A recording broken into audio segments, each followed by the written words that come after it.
దేవుడు నాకు మంచి సాక్ష్యాన్ని ఇచ్చాడు. మంచి సాక్ష్యం అంటే క్రైస్తవ్యం అనుకుంటుంది 2-3 బ్రాస్లెట్లు వేసుకోవడం అనుకుంటారు.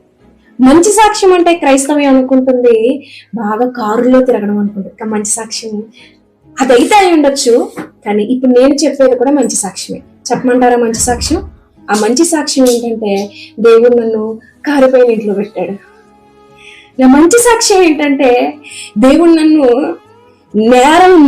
నెరలు విడిచేసి అందులోనే సిమెంట్ బయటకు వచ్చేసి, అమ్మో ఎవరన్నా ఇంటికి వస్తే ఏమనుకుంటారని భయం వేసి బొంతలు గుడ్డ కప్పేంత చిన్న కన్నం కాదండి అది, బొంతలు కప్పేదండి ఎవరన్నా ఇంటికి వస్తే.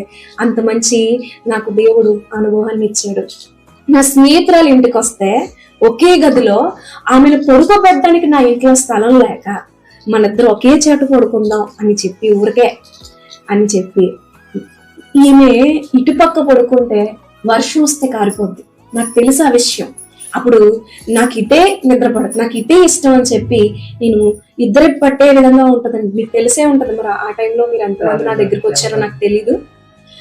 ఒక 4 ఏళ్ల క్రితం ఆ కారిపోచేట నేను పడుకుని, ప్రభువా వర్షం రాకూడదు ప్రభువా, ప్రభువా వర్షం రాకూడదు ప్రభు, వర్షం రాకూడదు ప్రభు అంటే వర్షం వచ్చింది. కొన్నిసార్లు ప్రార్థనలు దేవుడు వినడు. ఎందుకంటే స్కూల్కి వెళ్ళాలంటే 2 కొట్టి పంపిస్తాం కదండి మంచికి. అలా నేను వర్షం రాకూడదని నువ్వంటే ఎలా? నీకు రావాల్సిన అనుభవం ఎలా వస్తుంది? వినడండి దేవుడు, అవి వినలేదంటే దేవుడు ఆ రోజు నా ప్రార్థన వర్షం వచ్చేసి.